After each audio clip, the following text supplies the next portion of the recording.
70 साल की सावित्री और उसका पति रामदीन दोनों की जिंदगी बहुत दुखों से भरी थी। किराए का मकान था। किराया न देने की वजह से मकान मालिक ने उन्हें घर से निकाल दिया।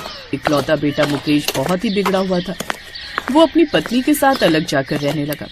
सावित्री ने सोचा कि मेहनत तो करनी पड़ेगी क्योंकि गुजारा करने के लिए काम जरूरी है। इसलिए सावित्री ने फुटपाथ पर ही एक अंगीठी जलाकर गर्मा गर्म चपाती और टमाटर की चटनी बेचने का काम शुरू किया। सावित्री बहुत बढ़िया चपाती और टमाटर की चटनी बनाती थी। आते जाते लोग उसके पास रुकते और चपाती और चटनी खरीद कर खाते।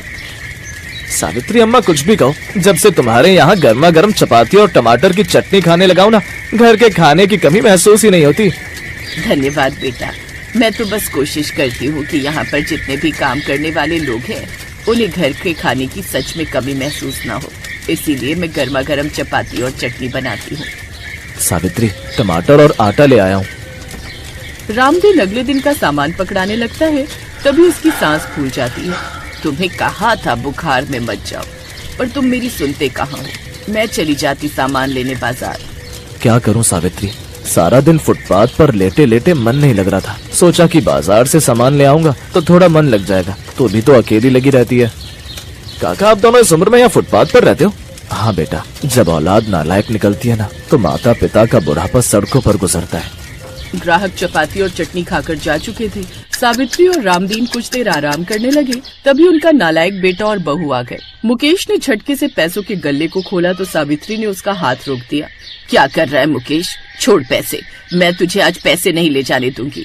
अरे हम मेहनत करते हैं तब जाकर फुटपाथ पर रहने के लिए थोड़ा बहुत कमा पाते हैं। अम्मा, तू जानती है पैसे तो मैं ले जाकर रहूंगा, मुझे किराया भरना है और आज सुनैना का जन्मदिन है, मुझे इसे पिक्चर दिखाने ले जाना है। लाओ पैसे दो। माँ बाप की जायदाद पर बेटे का हक होता है, इसलिए जो भी पैसे कमाते हो इस पर मेरा हक है। सुनो जी, जल्दी करो, पिक्चर का टाइम हो गया है। शर्म आनी चाहिए तुम दोनों को। इस उम्र में तुम्हारी माँ इतनी मेहनत करती है, सड़कों पर सोकर सुबह सुबह उठती है, चपाती चटनी बनाकर बेचती है, और जो पैसे कमाती है तुम सारे छीन कर ले जाते हो। बाबू, ज्यादा दिमाग मत खाओ, हमें लेट हो रहा है। चलो सुनैना, आज तुम्हें पिक्चर दिखाकर रात को खाना भी खिलाऊंगा। ये रहे किराए के पैसे और ये रहे हमारे पिक्चर और खाने के। अक्सर ऐसा ही होता था। मुकेश अपनी पत्नी सुनैना के साथ आकर पैसे छीन कर चला जाता था। सावित्री और रामदीन इस बात से बहुत दुखी रहते थे। वो जो भी कमाते वो सारा मुकेश छीन लेता।